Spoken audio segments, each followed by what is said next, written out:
do this. All right, what's everyone? What? Is this hey, man, first day outside, man. It's all right. What's going on? Some of that rust off. What's going on, everyone? Welcome to the Joseph Vore Podcast, JV Podcast Network. Joined by a couple guys. This is a special podcast because they are airing on Fox Sports Ohio games 1 through 7 of the NBA Finals. We were all in attendance for Game 6, the most legendary game in Cleveland sports history, the most legendary win. Game 7 of the World Series has to be up there. It could be debatable, but we were all there. It was crazy. We just watched it, and now we're jumping on the podcast. And we're going to do a complete rewatchable and talk about our experience from the time that we took off on just the whole journey. We're just going to take you through the whole day. Come along, jump in. I have a mustache. The snowman showing off his guns. Ben, it doesn't even know what's going on right now. Like, this is awesome. Yeah, I don't know what day it is, man. I have a newspaper here. They actually printed this after Game 6. I don't know how they got this picture from Game 7. There's obviously some conspiracy theorists. Illuminati at work. Yes, there were some people that got a hold of a time machine. I think it was the one directly off the set of Napoleon Dynamite. It actually worked. They didn't, yeah. Because if you don't flip on one of the switches, all it does is shock you like we saw in the film. But they figured out to switch on, and it worked, and they got that picture for the paper to print it. Anyways, crystals, man. Let's start here. What do you guys remember about this day? Like, do you guys, like, what sticks out to you when you think about June 16th, 2016, heading up to Game 6 of the Finals?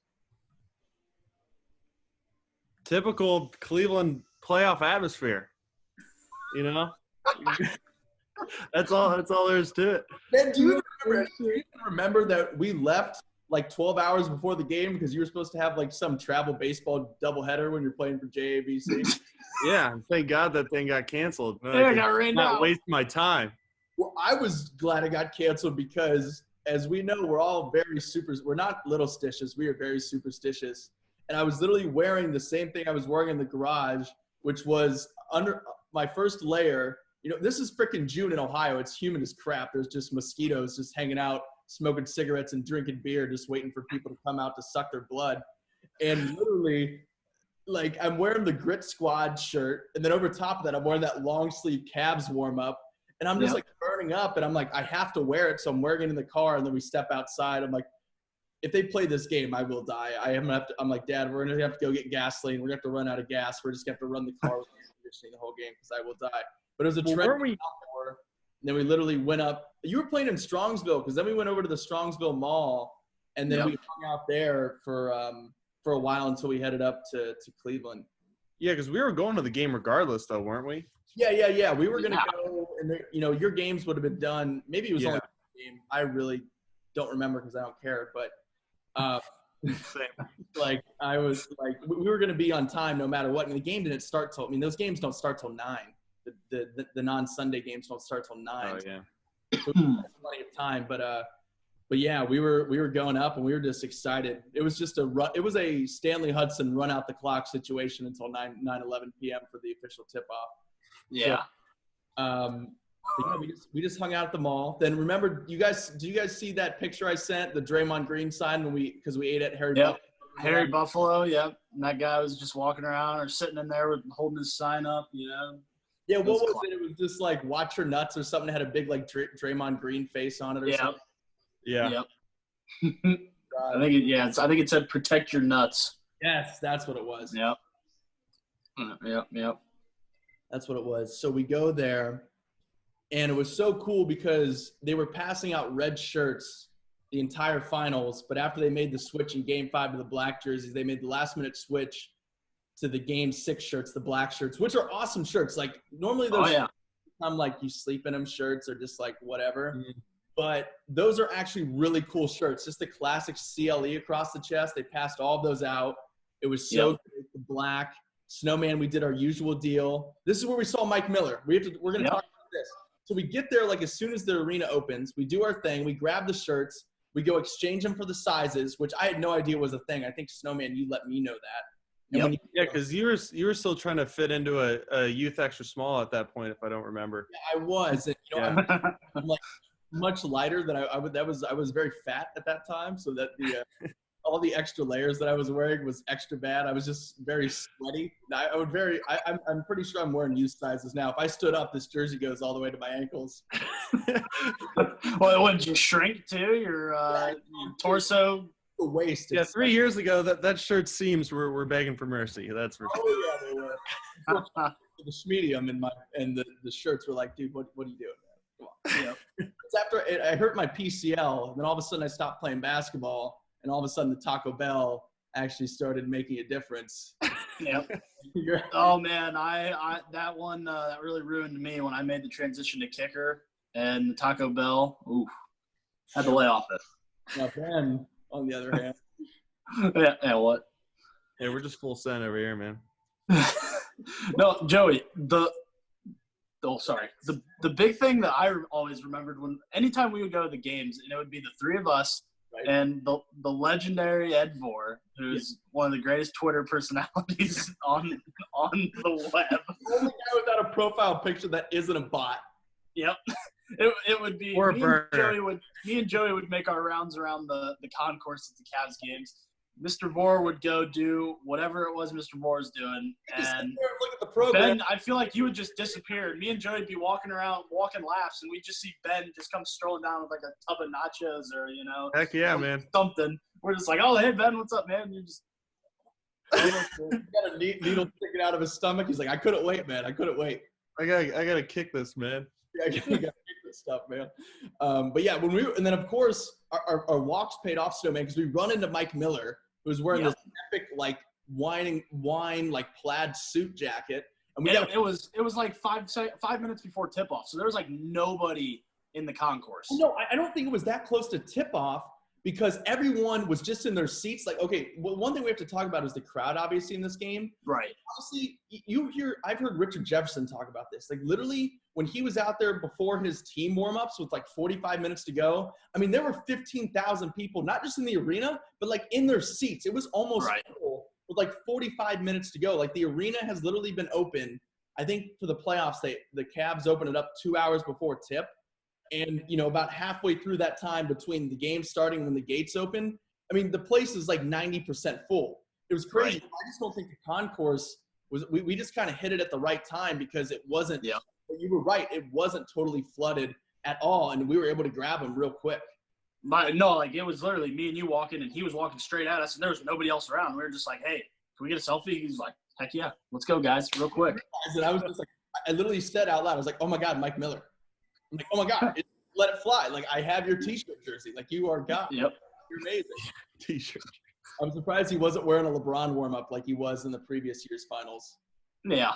Oh, yeah, I remember that. But yeah, like we have to talk about, the crowd was literally full. Like, we were at capacity when the team came out with about, 15, 20 minutes to go before tip.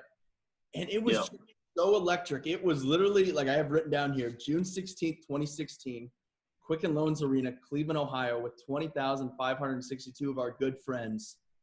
In Cleveland as a city, between the crowd, inside the arena, the people watching at home, outside at Fan Fest, in that little group between Jacobs Field and the Q, and then the players, obviously, they get a little bit of credit. I guess. Game 7. Like, that was just formality. So unreal. And the one thing I was listening throughout the game, and then when I sent the intro over to you guys in our little Game 6 group chat, we have to pay homage, pay respects to Olivier. I mean, that guy, the PA announcer. R.I.P. No, he's not dead, but he's not dead. From Cleveland. Yes. He's still in Brooklyn. Is he in Brooklyn? Yeah, he's in Brooklyn. Yeah. It's just like the "Are you ready?" Just like, it's like, oh my God. And then another pregame festivity that I remember, we saw Tommy and Rob up there too. Remember when we were out like around the food trucks? They were there. Remember seeing that? Yep. Is that where Strickler's up there too? Was that the same game, or was that a different year? I feel like we saw them there too. No, I think I didn't remember that. But Daryl. They have that great setup with the Fan Fest, obviously, the watch party. They have all the food trucks. Then that's where the ESPN set was. So like Jonah Hill, Brian Windhorst was there, and like super bad Jonah Hill, like fat. Jonah Hill was there. I was like, I totally missed that one. Super bad Jonah Hill in the form of Brian Windhorst was there, and like Stephen, like obviously everyone, Stephen A. Yeah. when Jonah Hill and what's his name, Wilbon, and like all those guys. But yeah, we saw them out there. And then, but the one thing I loved about this entire playoff run was the way they did the national anthem. Remember the way that they did it? Yep, the whole arena sang it. Yeah, they had that person that started it, and I love they had those bracelets. Like we don't go to, like, we aren't big concert or festival guys, but I guess that's a big thing at a concert. Like the wristbands that light up, and of course it looks like an American flag around the bowl of the arena, which is so cool. And they have someone out there who starts the national anthem, and the crowd sings it. And Ben, how many playoff games have we been to up to that point that season? We saw Detroit game 1. We saw just that year. Yeah, and that was it. And then we saw the Eastern Conference Finals game 2 against Toronto. So I think that was our 3rd game. Yeah. And did we see an Atlanta game that year? No, we did not. Didn't see any second round games. The only second round game we've ever been to was in 2007 when we played the Nets and we lost. We could have clinched to go to the finals. We were up 3-1, and then we ended up winning in 6. We lost that game, which is pretty cool. But anyways, but that was that one, like the crowd was into it, like that. Everyone sang it with conviction. It was like, it just felt really different. Like you could feel it. Like people were really pumped up. And the one thing I noticed too, and you can hear it in some of those videos I sent over, stuff that you look up on YouTube, when they were announcing the Warriors, like you couldn't hear it. You couldn't hear Olivia. No. Everyone was already on their feet. Everyone is chanting, "Let's go Cavs," just going nuts. And I'm like, like you can just feel it. You're just like, this is awesome. This is awesome. And then of course the intros were so sick. The Kanye song, the Panda remix type part 2, so sick. Obviously. And then the first moment, I have different moments. I have different checkpoints throughout this whole thing here of when I knew that the Warriors were just effed, not only for this game, but for the series. First one was in the intro. Remember, you can see it on my video, and you can see it on other YouTube videos and things like that. When they announced LeBron, he gave like a little wink to the camera. Yep. I noticed that, yeah. I'm like, they're so fucked. What I think I liked about those videos is, they usually show, highlights and stuff, obviously, but in that video it was all the previous finals highlights. Not just previous rounds. I mean, they showed a few LeBron highlights. I remember that dunk he had, that and one dunk baseline he had against Toronto. Right. That was obviously a big one that I think they ended on. But I mean, all the other ones were from the previous finals games, which was kind of really cool. Yeah, I love the way they do that. Ben, remember we were at that Christmas game and they just showed a bunch of like Game 7 clips when they played? Oh yeah, it was hilarious. Such a troll. And like you saw that on Twitter, like someone put a picture of the block like just outside the Warriors locker room. Mm-hmm. Like just stuff like that is great. But okay, let's get into the game now. First quarter. This got off to a little slower start than I thought, and I think back to it, and it's so funny, because the pace and the energy was so great, and the fans were crazy, and we'll talk about that throughout the entire game. But the energy and pace and everything was up. We were getting stops, but we really weren't hitting shots. And when Golden State took their first timeout, and I'm like, God, we're killing them. I look up. I'm like, it's 6-0. That's it. 6-0. 6-0. That's it. And Kevin Love got 2 quick fouls. And Ben, I want you to talk about this because we were talking the other day when you were pitching at Florida State, and you were like, I've never been nervous for a game. I've always felt like I'm in control at the mound. But when you were pitching at Florida State, your body just felt numb. And he was talking about, he goes, I get it why like crowds are going crazy and pitchers just drop the ball and they balk. Like I remember Richard Jefferson came into the game after Love got 2 quick fouls. Love, by the way, didn't even play 12 minutes in this game, which is crazy. Yeah. Matchups and stuff. But RJ came in and he probably only made it 1.5 times up and down the court, and there was a stoppage, and he was like out of breath. Like he's like, the second win needs to come. Like Ben, talk about that where you're just like numb and you're like, I'm like not in control of my body. Like I just feel so weird. Well, I mean, obviously you can prepare, but the preparation can only take you so far if you've never like been in that environment before. Obviously it's different for those guys because they've been there, and it's different for basketball because you're feeding off the crowd and everything. You're just going a million miles an hour, and then you're kind of fine during that period. But once you stop, you're like, you just want to pass out almost, and you have to definitely catch that second wind and you just got to slow it down. and real. I mean, because watching LeBron, that's the fastest I've seen him moving around that early in a game. Right. Usually, he's obviously one who feels out the game, works his way into it, and reads the defense stuff. But I mean, he was also another guy that was just running around, and to see him do that, I think really shows how crazy that atmosphere had to have been on the court. Yeah, for sure. I mean, right from the get-go, he was getting the ball and going right at Curry. That's the big thing, the big turnaround. So you think about the year before when the Warriors turned things around is when they went small and we couldn't match up with them. Like, we were beating them up with Mozgov and Thompson. Like, the fact, just to think a year later how absurd that seems that those two guys were playing heavy together. I know it was circumstance because of injuries, but once Iguodala made the turnaround, but once the Cavs finally slowed down, caught up to the Warriors' speed, and it took, a few games to do that. But once they figured out that we're just going to go right at Curry, we are going to, like, literally J.R. Smith, shoot threes when you're open and play defense, but primarily, like, him and Tristan Thompson, pretty much anyone except for LeBron and Kyrie were just screeners in that offense. Like, whoever's guarding Curry, whatever, get him involved. And that's how they got him into fouls. Now, Curry makes some dumb decisions in this game. Reminds me of you, Snowman. We're going to talk about a time where a steal. It's like, dude, what the hell are you doing? Like, you have 4 fouls. Like, that is hustle player, man. I'm a hustle player. Gets the crowd going. Yeah, it's so crazy. He really plays at 100%, man. Yeah, exactly. So we get to the first like we talked about, that first Golden State timeout was 8:56 to go. And like you said, that was after that LeBron dunk. Curry already has 2 fouls or a foul or whatever, and he has to let LeBron go. But it's only 6-0. We're like, what the hell? It feels like it should be like 20-0. That's what it feels like right now. I already talked about the RJ thing. I'm just making my way through the notes. Golden State started 0 for 7 in this game. Took over 5 minutes for them to get their first points. And then there at 5:51 is when they put Curry in the pick and roll again. LeBron barrels him over, but he's out of position, gets a blocking foul. So that's 2 on Curry. The Cavs call a timeout here at 3:53. It's 20-9. And then the Cavs really blow it open. I mean, after that timeout, Golden State doesn't score again until the very end of the quarter. They go on an 11-2 run. Just the energy and physicality. I mean, I just love watching underneath the basket. Like, just bodies are just hitting the floor.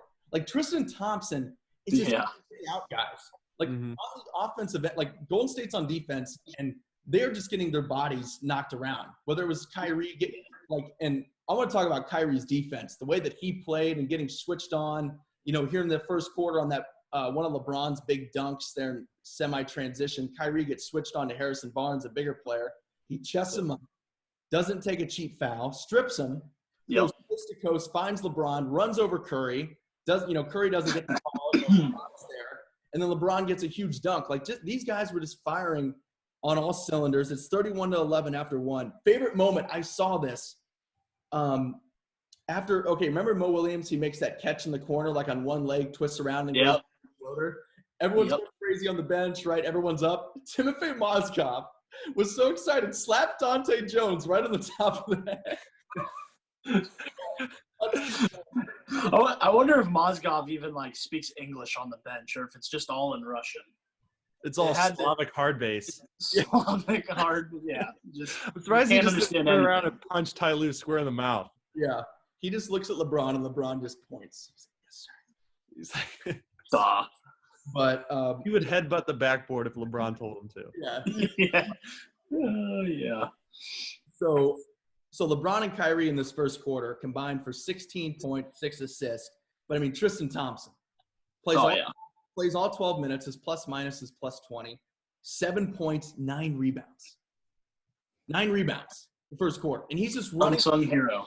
Everything is just effort. He went 3 for 4 over the line. He's just running down the floor. He's just running straight to the basket, Brian Truex style, just being found in position and just dunking it.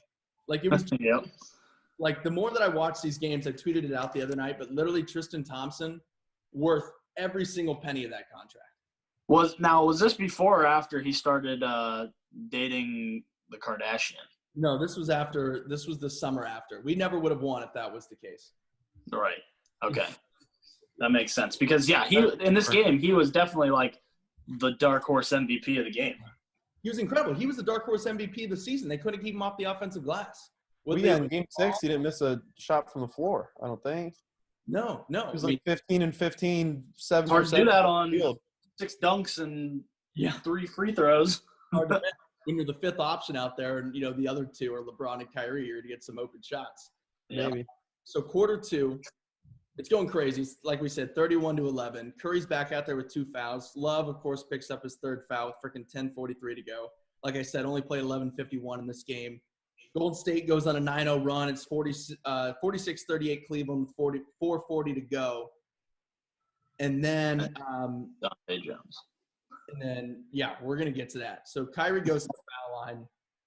Okay, so did you guys notice this graphic? Kyrie was shooting some foul shots in the second quarter. And they showed this graphic of his 41 points, whatever. He only shot 2 foul shots in game 5. 41 points, 2 foul shots. That's a lot of makes. He shot 73% or 71% or whatever they said. I was I knew it was impressive and very efficient. Like, he did not miss. But I'm like, 41 points and only 2 foul shots. Like, that's pretty insane. Okay, here we go. Dante Jones. 2:20, he comes in. And there's one play that obviously we all know about the N1. At 1-1, he gets the N. The one thing I remember from the game, but it never shows up in any of the highlights you watch on YouTube or anything, and I remember this. He had an incredible box out on Draymond Green and forced the back foul. Yep. They were in the bonus. And he goes down and makes 2 more foul shots. That gets forgotten about in that Dante Jones stretch. Everyone remembers the N1 where, LeBron's getting doubled. He cuts to the middle. They're like, Richard Jefferson. Nope, Dante Jones, rather. Like, oh, my God, light-skinned bald guy. That has to be Richard Jefferson. No, it's Dante Jones, who was playing for the Grand Rapid D-League team for the Pistons this year. Like, what the hell is this guy doing? All of a sudden, he's the enforcer, getting his like $8,000 for the summer, and LeBron's paying off all his fines because he's MFing guys and windmill at the end of Toronto games when we're up by 60. Like, just being a head ass, which is just so funny. No one that, unless you were there watching on TV and you really remember, like, that box out was huge. Another Draymond Green foul. I mean, Draymond Green ended up with 5 fouls. Put a foul, it didn't really make a difference by the time he picked up the 5th foul. Curry was already done and blah, blah, blah. We'll get to that. But that was big. So literally in about 2 minutes off the bench at the end of the second half, because of circumstance, Love fouls, Shumpert fouls, JR fouls, and Jefferson fouls. I mean, there was a ton of foul trouble for both teams in this game.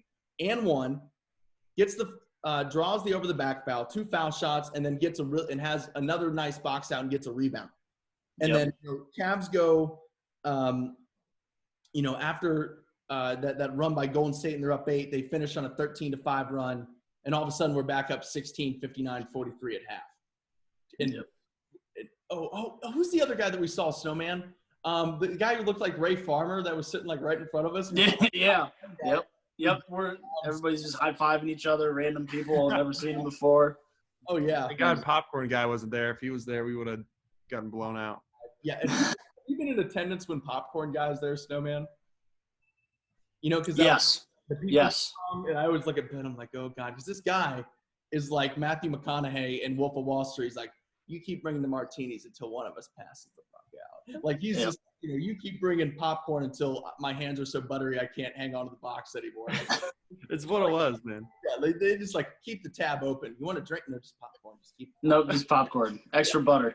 Extra butter. Just bring just the butter and he just dumps it in. Okay. Any other comments on the first half? I know we're really rolling through here. I don't think so. I don't think so. Actually, yeah. As I'm watching, until about the middle of third quarter to the fourth quarter, I thought LeBron was fairly calm. Like, I didn't think he did a whole lot. No, in that first half. 15 or 16 in the fourth quarter. And we'll get to this too. When that graphic comes up, and I didn't even realize it. Me either. When he scored 18 straight points at one point. I had no idea. It seemed like it was calm, efficient, just a really strong 41. But I feel like the atmosphere was so crazy, and Thompson was having a deal, and we were all focused on Golden State just kind of just crumbling, just on Curry, all of his fouls and getting ejected. We just totally forget about, we knew LeBron had 41, but, it wasn't it didn't feel like that Detroit game, in game 5. And when, it's just like, wow, this is literally it. But yeah, it was unfathomable to me. Even tonight, it snuck up on me again when it said he had scored 18 straight points. I'm like, what? When? Right. Yeah. Yeah. No, you're very right. That's a great point. I noticed that as well. Okay, second half, third quarter, Cavs come out hot. In this little stretch here, Tristan Thompson gets that offensive board. LeBron cuts. He gets a dunk. Love gets an offensive rebound, gets to the foul line, and then Love goes up for a This is so like LeBron, like this is just like yawn type stuff, like when you see this. So the play, Love gets blocked off the backboard. LeBron chases it down.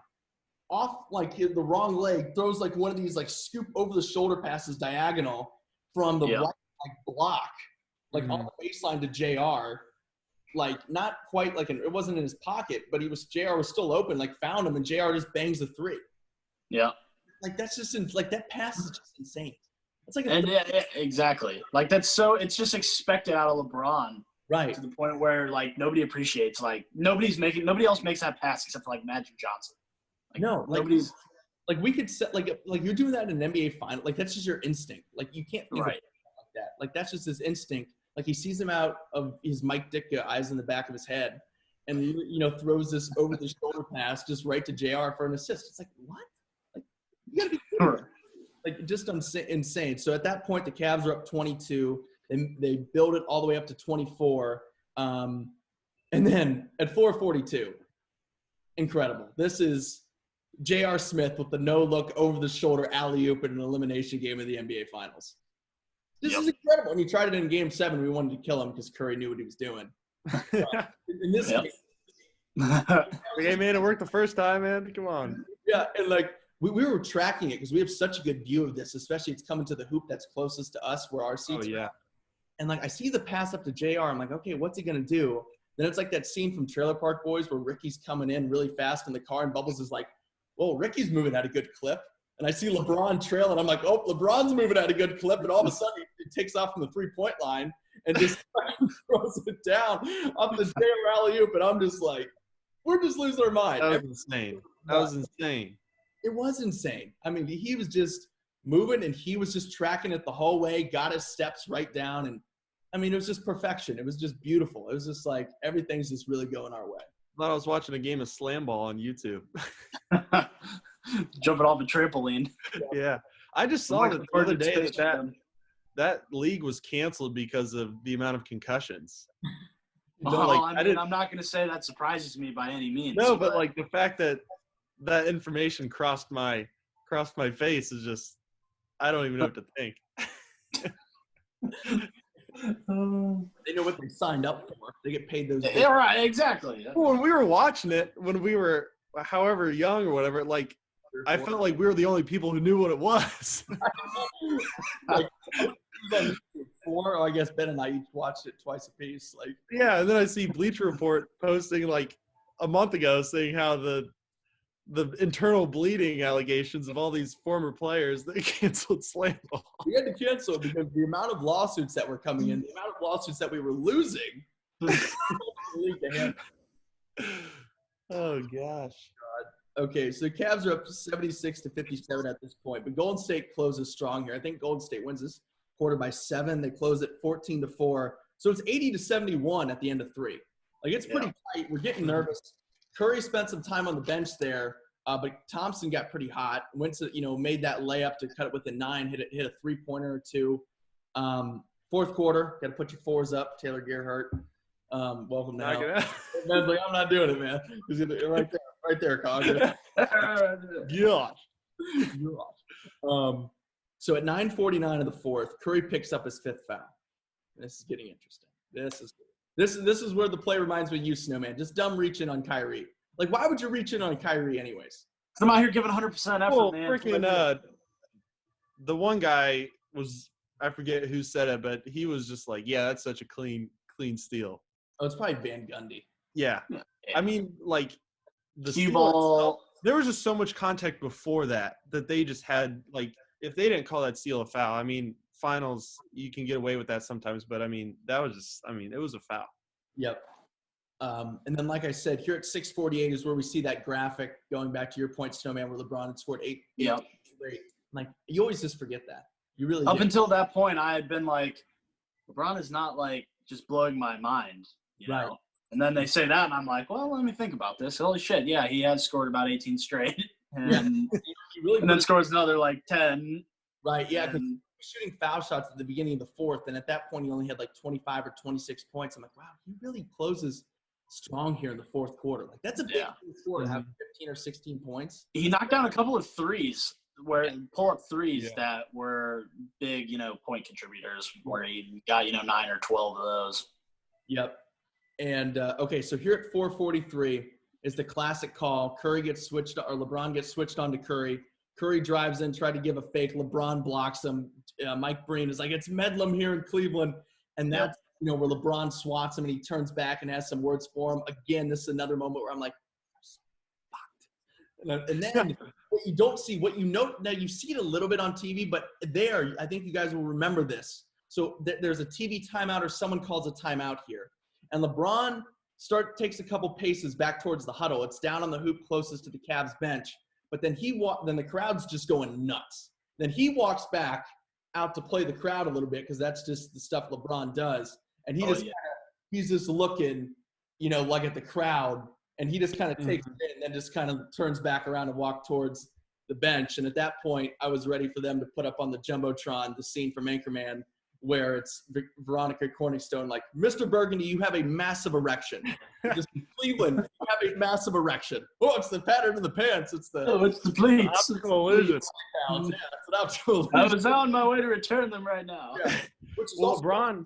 the one thing that we forgot to talk about, let's go all the way back. The Christopher Walken video that drops before this game. Yes. But whoever made that edit or wherever we saw it, again, I was just like, they're so effed. They're so effed.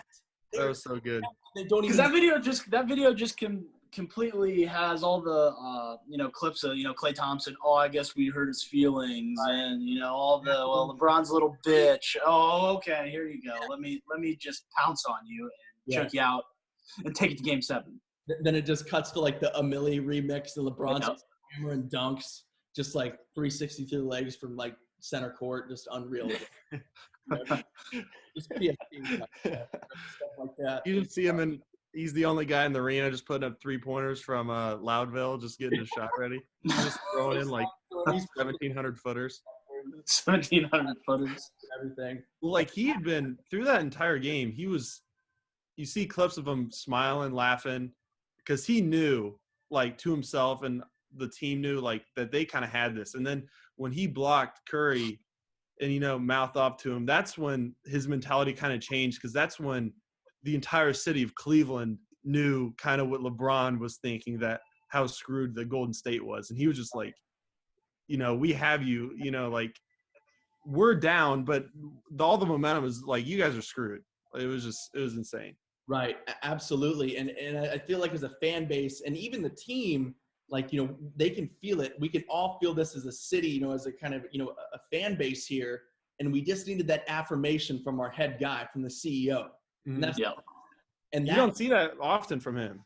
No, not at all. And it's the same way even writers talk about, you know, what, you know, they've covered Jordan or they watch Jordan and things like that. Like LeBron hasn't had that moment, you know, like, you know, the type of thing, you know, where like Larry Bird walks into the locker room at All-Star Weekend, you know, like who's coming in second in the three-point contest. Like they talk about when he rolled into Game 7 with the sunglasses and the roll with the winners, you know, T-shirt. Like they're like, yeah, like LeBron, you know, there's this kind of like, well, yeah, he's been in the league forever. He's a 2-time champion. Like what else can we really say? But he was really feeling it. Like he was this was kind of that moment. And you look back to those things, you know, those kind of legacy things, you know, how just like a lot of these things get built up because of the media, whether it's MVP or legacy or how you remember things, like that was one of those things. It really was. Yeah, because that whole year, everyone, I mean, some people came out and said it straight, but a lot of it was just kind of passive aggressive saying, you know, Curry, you know, is the new guy of the NBA. You know, like LeBron, your time is done. And I think, and if you just watch LeBron in the media, you'll never get any sort of he thinks this or he thinks he's just going to give the straight and narrow answer. Right. And I think that after that block and just throughout that game, he was just like, I got you.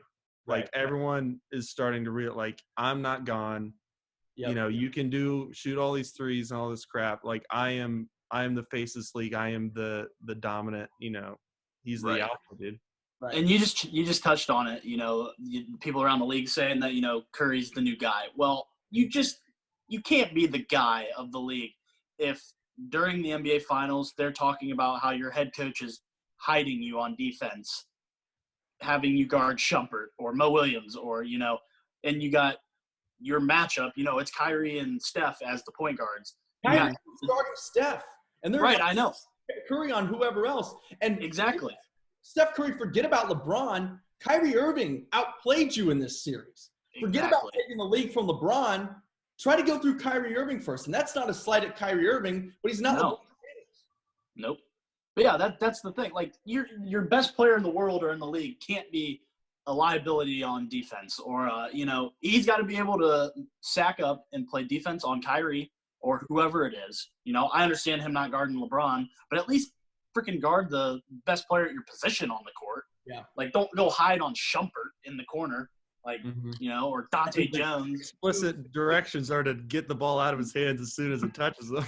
Right, exactly. But that does speak to how great this Golden State team is, because they're fortunate enough that Klay Thompson, at his size, is quick enough and good enough defender that they can match him up with Kyrie Irving. Like, that's just a luxury. Like, and that's the same way, you know, with, I don't know really it really can't compare it to anything, because that team is just so loaded. Like, you know, they do that because they don't have to. You know, if they didn't have Klay Thompson, or if Steph Curry had to, you know, it would have gone even worse. Than he would have already been beat down already more, you know. Right. And that just takes us again to, like, what a shame it was that Durant went there. Like, we were on track. Obviously, they won it in 15, we won it in 16, but we were on track to alternate for however many years, you know. For, like, let's just give us the 5-6 years that we did it, you know, the Warriors, Cavs in the finals.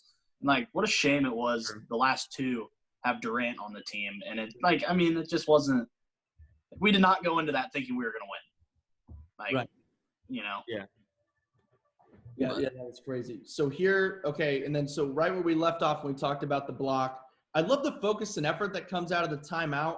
You know, say what you want about Ty Lue, but whether it was defensively or offensively after timeouts, especially in the playoffs when it actually mattered, I'm not going to count the regular season, but they were always ready to go after timeouts, whether it was defensively or offensively. They were always ready to go. And after that, and that inbounds, they had to force a Golden State timeout. They almost had a 5-second violation. Yeah, Ty Lue learned everything you knew from David Blatt. Duh. It was his understudy. Like, you know, Mary Poppins on Broadway, and all of a sudden your lead actress has to go star in a Meryl Streep film. Breaks an ankle or something. Then all of a sudden, what do you do? This was the understudy? She's going to win whatever the award is. She's going to win. Whatever the Broadway award for good acting is. This year's Broadway award for good acting goes to AJ Nicolai.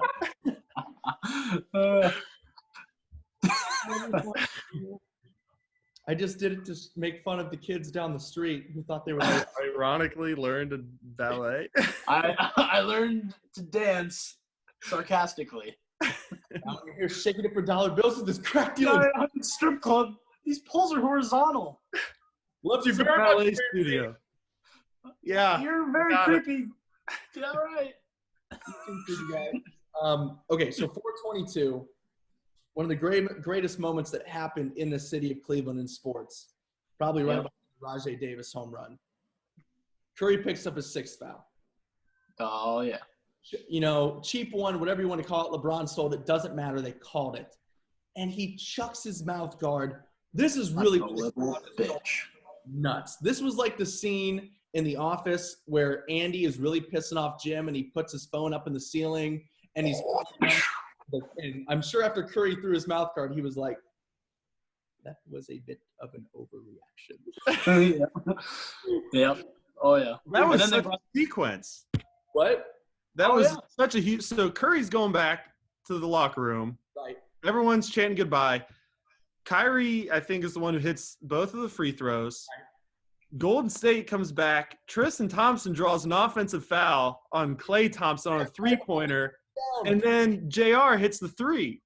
Yes, this literally, okay, I have the times written down from 4:22 when the foul gets called. Ben, you're exactly right, till 3:49. That's what, like 40 seconds or whatever. It's less than, it's, not close. It's less than a minute of game time. Like you said, the Curry foul out, ejection. JR hits the three, and then Tristan Thompson, who has to get out on a switch, closing on Klay Thompson, one of the best shooters in NBA history now, and especially when it's all said and done, he'll even be higher up the list, has to close down on him, a center, and he draws the offensive foul. The guy who has 2 left feet, too. Yeah. He doesn't. Yeah, he doesn't know which hand to shoot with. They finally decided, like, hey man, you can't be any worse right-handed, so just try it out. And yeah, Ben, you are exactly right. I have that whole sequence written down here. I mean, it's in the crowd after that offensive foul, because it's one of those where the momentum and the ref really winds up and gives it one of those. Oh yeah. And I mean, total pandemonium. Total pandemonium. Yeah, and watching NBA games, there's sequences like that, but there's usually always like a foul, a missed shot, or something to kind of break it up. For that to happen in that, time of the game, yeah, you almost never see that, and it was completely wild. Right. And then at 2:19 here was LeBron commits a foul to empty the bench to insert our actual death lineup of Matthew Dellavedova, Timofey Mozgov, Dante Jones, Champ, James Jones, and Mo Williams. James Jones, 8 straight finals. Right. Just saying. Why isn't he considered the greatest in the world? Is it 8 or is it 7? I think it's 8. 7. No. I don't know. Because LeBron, he wasn't there the last time LeBron went, I don't think. Yeah, whatever. 8, 7, whatever. Don't mean a thing. He's still a beast. And then at 1:35, you start to hear the Cavs in 7 chant. Final seconds. And when everyone's chanting "See you Sunday," I'm like, they're so effed. They're so effed. They're effed in the flipping A. We're putting some D's in the A. Dirty Mike and the Boys style. Like, I was just like, awesome. See you Sunday.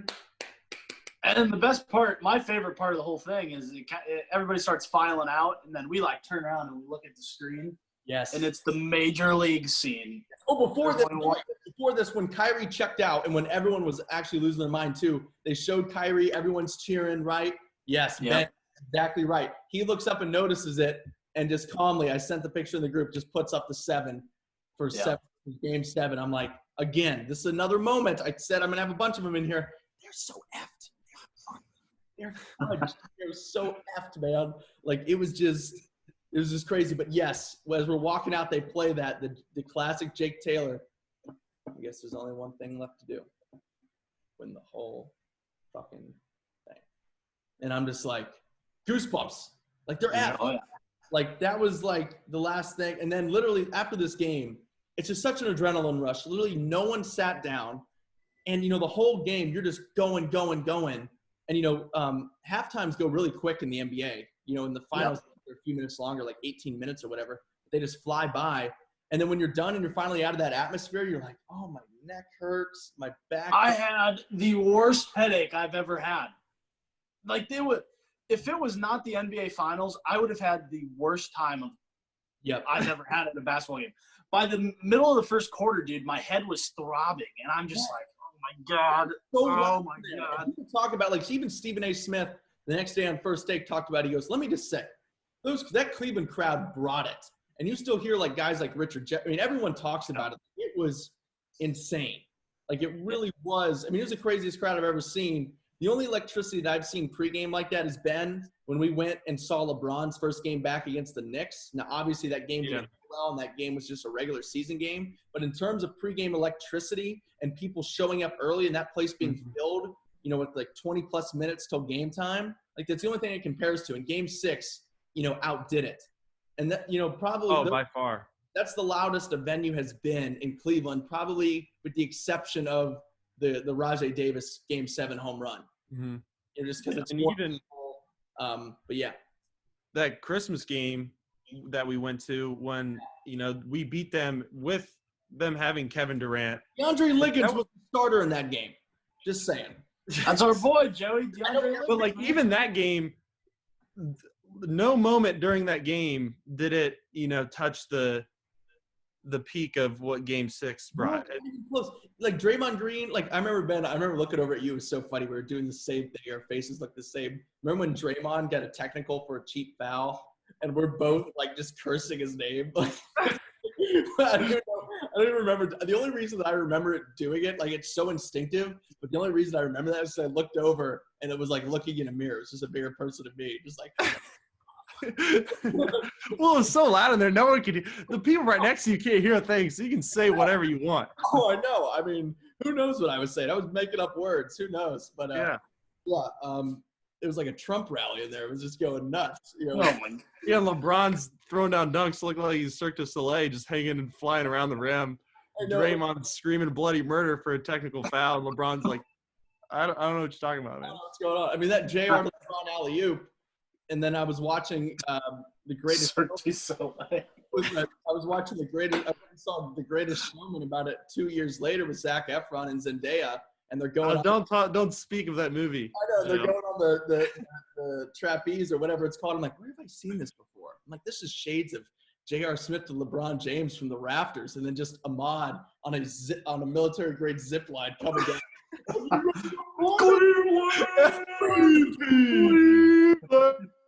Yeah. Oh my God. And not the days now where like the D-list Moondog is trying to do triple backflips and just face like, Yeah. Oh, God. People at the game. But after that all wore off and we're not quite to Lodi yet, I slept like a baby. I did. I swear I felt like an adolescent Cole Richards at 8:15 on a school night after a warm glass of milk. All right, see you guys. That was a good one. I swear, that's the kind of euphoric feeling that I had. Like after we saw the guy playing the Jay-Z music, I felt like I just had a warm glass of milk. It was about 8. And that was so awesome. That was so awesome. That we're just sitting there waiting for the light to turn, and there's this guy just on a freaking electric guitar with an amp sitting on the side of the sidewalk. Just learned the chord like 5 minutes prior. I saw Beyonce walking. I was like, "Hey man, I'm working on this thing. What do you think?" He goes, "Well, that's a ripoff of my song, but here it is anyways, and here's $5." Yep. That's all I got on me. God. But yeah, Cavs win 115-101. LeBron, of course, 41, 11, and 8. Tristan Thompson, 15 and 16, had the highest plus minus in the game, plus 32. There it is. I'm not MVP. a rocket scientist, but that seems like it's pretty good. That's pretty good. That's pretty good, folks. But I mean, this game was just insane. I mean, we talk about it all the time, like just between the T-shirts and just the atmosphere, man. Like it was just so special, and the fact that it forced Game 7, like it was just. I mean, I really don't know what else to say about it. When I go on and see some YouTube videos, someone took like a handheld, probably just iPhone video of the intros, the full intro. It's like 12 minutes long, and it's awesome. And I just love going through the comments and people saying, "Oh, I was there. It was so crazy. Like best crowd ever. Like go Cavs." Like people are still commenting to this day, here recently in 2020. And it's just really cool. And it's awesome. And it's obviously a special game. And people who were there, like, not only, the championship bonds you, but especially if you were at that game, like, I feel like, you're at Game 6, like you can talk about it. Like that's, like a thing, like you have an in with someone, you know what I mean? Right. If you ever see Jay-Z, be like, Game 6, man, right? Game 6, man. I was like, man, I don't even remember. What are you talking about, Cracker?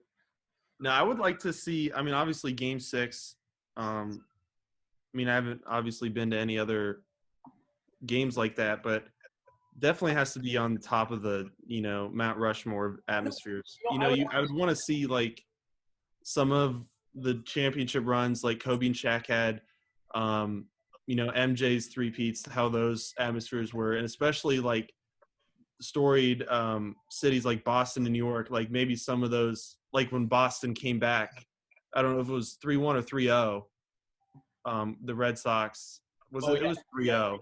And the great thing about baseball is those games are going until like midnight. Yeah. And every day. Like I don't know anything about baseball. Well, there's I feel like if any atmosphere could rival Game 6, it would have to be, the Red Sox playoff runs. And going against that, sometimes we talked about earlier, like how sometimes these crowds are so crazy. We talked about the home players like being gassed because it's just so electric. It's almost easier to be in that equivalent environment, but on the road. Like sometimes it's even more comfortable to be on the road because you're kind of you're just riding with a different swag. It's a different mentality. But going back to what you said, you haven't been a part of that environment, Ben. I would argue that the other craziest game we've been to, now maybe you don't remember it because you were a lot younger, but another Game 6 when Booby had 31 and we went to the finals for the first time. Against Detroit? Yeah. Yeah, I vaguely remember that. Because, Gibson had just about all 5 of those threes in the fourth quarter. And we're blowing them out. And it's like, oh, my God, we're going to the finals for the first time. Like, we finally got over Detroit, even though it was only 1 year. We took them to 7 games the year before. But that game had that, I remember people in front of us talking about, like, I just got our plane tickets to San Antonio. And, like, running out. I'm like, this is awesome. Like, can we do that? Yeah, I remember just everyone, kind of remember walking just like back to the car, just people like complete strangers coming up, high five, saying, just talking to you and stuff. Like the complete strangers passing coronavirus around before it was cool. People were doing, it was June 2nd. That game, that like literally the playoffs started like late back then. Like there were Eastern and Western Conference Finals games going into like early June. This game was like on June 2nd or something, and people were doing like snow angels out in the street. Like it was they're really just on PCP and getting road burn from the screaming hot asphalt. Like, what, the Cavs won? I was just at the Chili Peppers concert at Jacobs Field, and man, I smoked some marijuana. Questionable things. I remember, was it Fever Pitch, the movie where the like police officers are handing alcohol to underage children? It's like people are tossing cop cars, lighting things on fire. I've even witnessed cops toasting alcoholic beverages with underage children. Oh, man. But yeah, watch that 30 for 30. Speaking of like that Red Sox comeback, I think it's called 4 Days in October, and literally those 4 days. And then speaking to the away crowd, like as crazy as the home crowd is and the loud, I would have wanted to be in Yankee Stadium, like 70,000 people, right? And they're up 3-0, and all of a sudden in Game 7, they got blown out in Game 7 against Boston. Like Johnny Damon had a grand slam that totally blew it open. But how eerily quiet that many people would be all in one place, I think that would be another thing to be. Now, obviously, it doesn't mean shit if you're a Yankee fan and you're there. It's like, this sucks. But if you were a Red Sox fan there and you're just like, this is the house of pain. This is where dreams go to die. Like, this is not – like, this is happening. Well, yeah. Oh, yeah. Or – amazing. You don't even know how to react. Yeah, or one of the, that same thing where not only are they quiet, but everyone starts filing out of the stadium. Yeah. And there's still, game being played. And you're a Red Sox fan. You're just like, oh, yeah. There's all these Yankee fans. The Yankee Clippers are filing out of the stadium. Freaking. Got Derek Jeter in the tunnel before the game blew the whole Yeah. You should have shot A-Rod. Well, shit feels in there now. He's a biracial angel. Yeah. My God.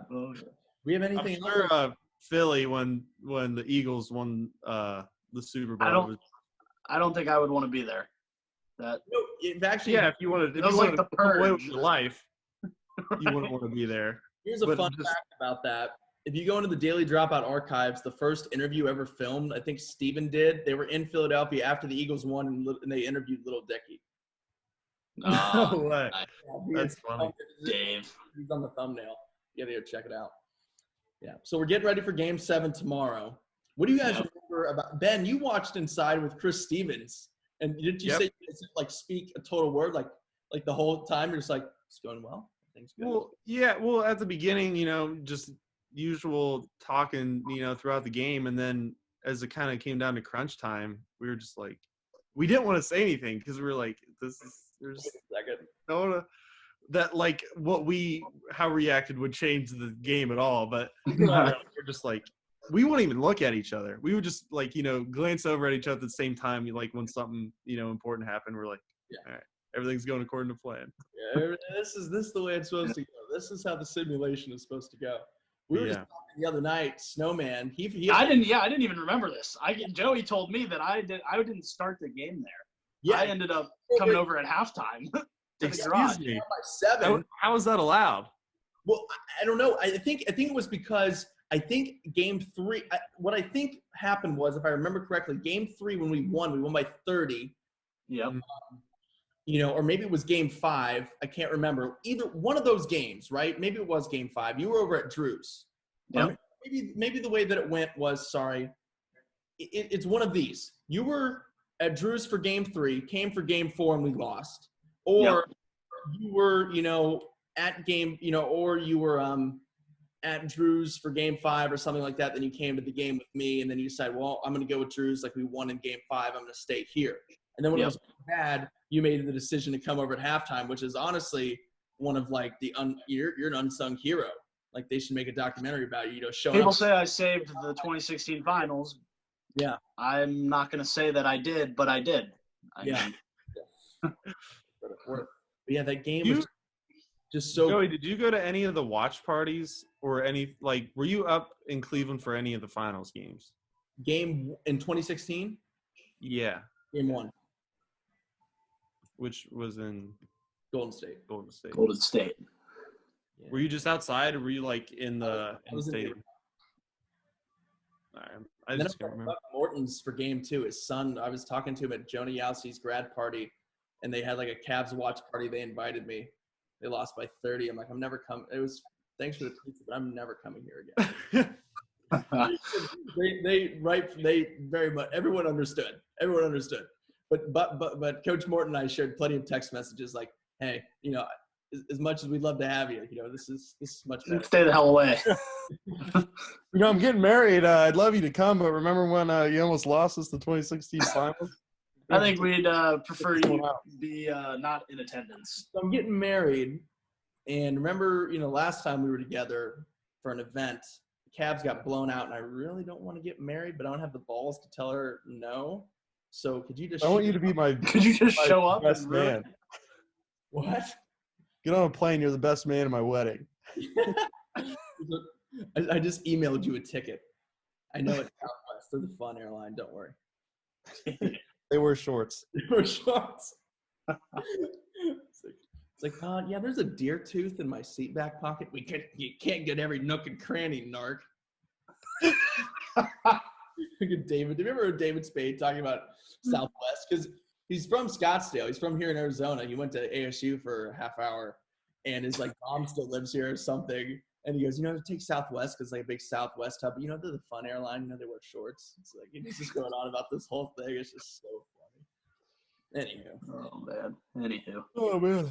Game 7 was wild, and the rest is history. JR hits those shots, and the block, and Kevin Love really redeemed himself. Like, I can't say nothing about just what a professional. Like, that's literally being, as cliche as it is, but we just talk about being a star in your role, doing whatever it takes. And the way he played defense and attacked the offensive glass, like, he just didn't have it going. He had the concussion. He wasn't making shots. It just wasn't working out. But game 7, everyone did their part when they needed to win. And that's how you win a championship. Yep. Yeah. I mean, that's how it went. And it was crazy. I remember everyone and I remember it's on that video, that 12-minute video that I have that I set up. I'll never forget this. And it was just so funny because, no one was mad or pretentious about it. But, like, I think one of you guys, you or Mason, I don't think Mason, Snowman, I think you, changed where you were. Like, no, get back over here. And then Bubbles is yelling at you to come over here. And, Mason is yelling and you're yelling. I'm like, if you have red hair, shut the F up. And then everyone just stopped. It was like, oh, God. It's like, yeah, Evan Lee was like, hey, fuck you. And then Mason was like, hey, shut up. And I was just like, yeah, I remember Snowman watching that. They're like, we're going to do it. I just remember watching that video. I think it was AJ when Kyrie sizing up Curry. He was like, take him to church. Yeah. Like, take him to church. Yeah. It was so funny. Yes. So great. And I'm coming in. It's so bad, but I'm just like, we're the effing champs, F them. My mom came out and she's smiling. She turns her back. I'm just like, Joey, I know you're excited. But watch the profanity. Yeah, what's the profanity? No, that was more like, oh my God. That was the 2 years later in the finals. My dad just had gotten home. I'm like, oh, not this fucking shit again. Like, hey. Yeah. I'm just like, I'm sorry, but come on. I'm sorry, okay, but I mean, I'm not wrong. I like the connection there. Yeah. You get that. I mean, sorry, but come on. Classic. Oh my God. It'll take some high intellectuals to figure that one out. Yeah, it sure will. Someone's gonna have to do some deep digging on that one. God, did we forget anything from Game 6? I don't want to forget anything. I don't think so. It was just so freaking loud in there. Or how about this? You Yeah. know, in the pregame, you know, everybody's hounding Stephen A. Smith and Windhorse, and you know, Wilbon is there all over at their set. And I think it was like me and you, Joey, and like 3, you know, homeless people hanging out over at the Fox Sports set with AC and RIP to Fred and, you know, the gang. Yep. Yeah. We got a picture with AC. We each got a picture with Mike Miller, the alleged, you know, Ray Farmer impersonator who's sitting right in front of us. I mean, just unreal. We literally caught Mike Miller on his way up to a booth, and you saw it on the broadcast. He was sitting with Tracy McGrady and Bill Russell. Literally, freaking Tracy McGrady and Bill Russell sitting next to him. And, you know, we're just like, hey, can we get a selfie? 90s rap album. Yep. Oh, yeah. And what was different about FanFest that, you know, usually everyone's walking around, there's stuff going on, but, like, you could not walk around that day.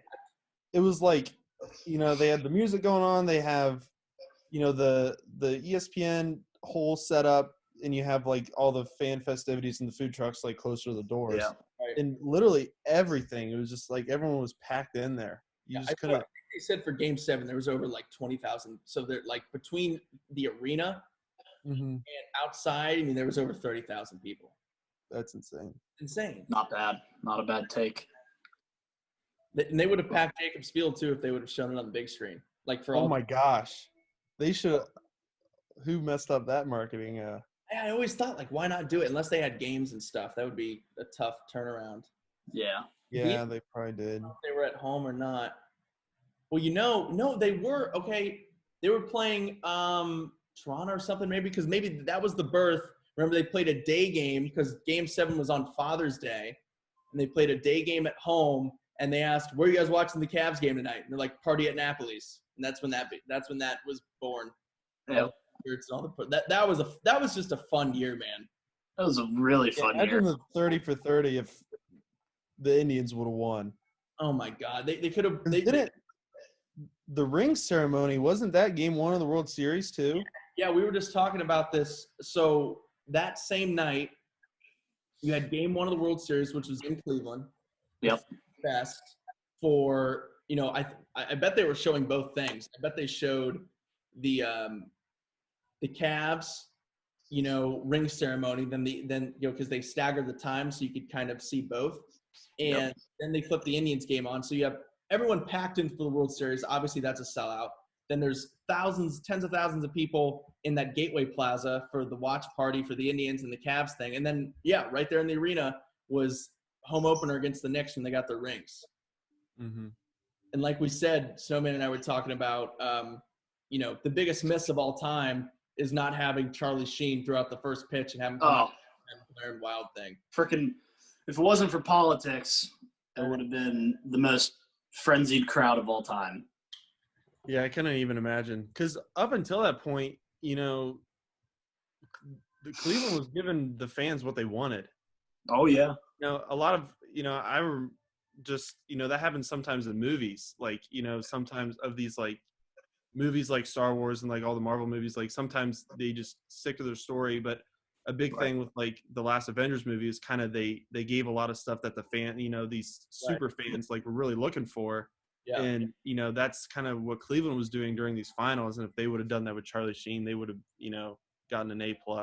Right, and that's what you said, Joey. That a lot of that was like the politics. You know, they've already got people who are going to throw out the MLB decides that, and it's all kind of predetermined stuff. But yeah, I mean that's the great power of social media. We're seeing it now. Okay, going back first off with the Cavs. Remember when they were changing the floors, and everyone was like, "Where's the skyline? Where's the Cleveland skyline design?" And everyone was outraged about it when the mock-ups came out. And they kept it in the design because everyone liked it so much. Now we're seeing with the orange pants. Everyone wants orange pants. Exactly. And that one guy who's ahead of all that stuff and gets those communications going, is active on Twitter and kind of saw all that stuff, and now that's kind of in the works to hopefully have for this upcoming season. So yeah, I mean that it really, those things really do happen. But if it wasn't for if it was up to the Indians, I bet they would have done something. But it was still cool that he made it there for Game 7, which is Charlie Sheen was at Game 7, which is pretty cool. Yeah. How did you miss out on that, Ben? Because Mom and Dad went. They went to every one of the home games. Yeah, for sure. In the suite. I don't know what. Dad went to the ring ceremony. Dad went. Yeah. Dad's week was the ring ceremony. Then the next night he went to Game 2 of the World Series, and then he went to Game 7 of the World Series. Yeah. So yeah, I don't know. I guess I just wasn't on the list. Bon Jovi concert mixed in there too. I went to that. That was actually one of the coolest. I was like, I did not want to go. Yeah. And they're like, you have to go. And I'm like, Mom's, I don't have to. What do you mean, Well, you have to expound further. You can't just say and then. No, but I was like, I don't know. I went. Long story short, I'm on my way to see Bon Jovi, this old guy. And this was like, I don't even know. Like, obviously, I've heard Bon Jovi songs, but I haven't. That's about it. I just know the name and I know some of the songs. The hits. But, I mean, it was awesome. Yeah, we had a suite. So I mean, we had all the hospitality and everything. What's the spread? Oh, so you like the hospitality more than you like the concert? No, dude, I chicken tenders every 25 I would have been in the mosh pit, bro. I would have been down there. I would have thrown my underwear at Bon Jovi. I mean, I'm Duke Silver. Sweet. Duke Silver, yeah. Oh my God! You know how many women's undergarments will be showing up at this office? Then you just see one male jockstrap just on the stage. That's you. If found, please return to Bedford. Please. How many times you gotta lose your underwear to put that in the waistband of your underpants? Yeah, put them. just stay up. You know how many times I got called down to the principal's office because my underpants were in the lost and found? If you're losing so much underpants, is write your address and then include a stamp in there in your underwear so people can all I leave is one stamp and my social security number, and that's it. That's all they need. Then they just throw it in their mailbox, flip the tube, and flip the tube. Oh man! The only guy you're allowed to cheat on me with, John Stamos. John Stamos. When you came home drunk from the bar on Saturday night, alibi. Play on your nightstand, sock. Sex on the beach, screensaver. I'm not allowed to wear to motocross, miniskirt. Yes. Mexican dude. Remarkable. dude, that's the same guy.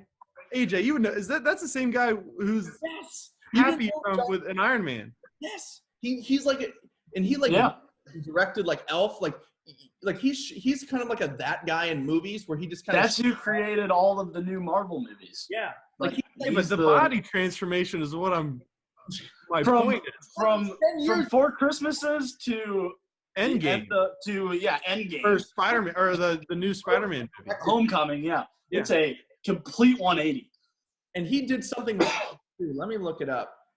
It was actually Far From Home, dude, not Homecoming. Get you. Oh, okay, sorry. MCU's great, man. Shut up, nerd. Imagine if a super fan watches this, man. Shut up, nerd. It's my moral obligation to correct you. John Favreau. Dick Podesta, nerd. So John, and then that same guy he directed Elf. Yep. Like he's like a character actor and just shows up in like Couples Retreat and Four Christmases and all these movies. But like, yeah, then he's just hardcore and all these directing. Like He's in Chef too. You can't forget about Chef. You seen Chef, man? Yeah, No. You seen No. Chef? Never That's an seen old Chef. meme. If there's any meme lords out there, they'll understand that one.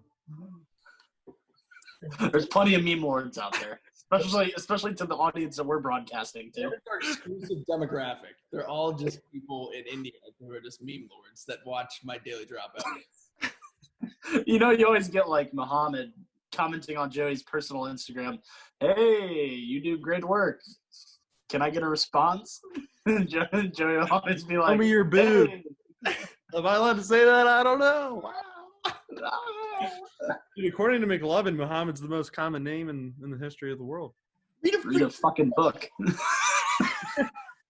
I was just Read a freaking comic book, man. So apparently someone has an exam.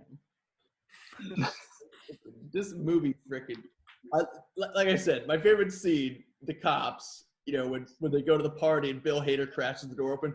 Oh shit, it's the cop. Oh shit, it's the cop. Yeah, that's awesome. And then it's just like, we got a call. We got to get out of here. Can't pay for these when we're at the bar. It's like, hey, why don't you go? And he goes up there. Can you get us 17 beers to go? And Seth Rogen's like, yeah, can we get us 17 beers to go? It's hysterical. My God. Oh, brother. Oh. Uh, Speaking of Seth Rogen, I just watched Good Boy or Bad Boys, whatever it's called. You seen that? the little kids movie? Yeah. Good Boys. Yeah, it's hilarious. I wasn't a huge fan of it. Really? Yeah, I guess, Yeah. you know, I watched it a long time ago, and yeah, it was just kind of okay. Yeah. The Yeah. kid, the singer who had his ears pierced, I wanted to punch him in the face. But he was fun. He was fun. If I saw him on the playground on the jungle gym, I would have drop kicked him. You'd have been like Chris Kardashian. Made him eat white dog shit. No. Oh, so your butt buddy? If you're referring to me as butt Can buddy, we, my name is can we take the long way home? It's an extra No, 40 we'll just take the long way. Extra 40. Chris Kardashian. He gets in my face. What I want to know is what only other route to their house adds on to 40 minutes. If they just go on the other side, sidewalk, those kids are at recess. They're going to get expelled from leaving school property. They just can't walk on the other side. Or is Yeah, there man. a side street where they can cut back? Or just like, you know, walk there and then take one of those. I don't know. Yeah, one of those. Which direction? Parallelogram. Why don't they just take, Parallelogram. I don't know. Just diagonal your way home. I don't know. can't they just take the Gilded Lady? Couldn't they just figure that one out? Walk like 25 yards eastbound and then take a straight line. I don't know. I don't know. It's all about who you know. Movie magic. Might watch that tonight. That sounds pretty funny. God bless. Absolutely. This is fun, guys. Absolutely, as always.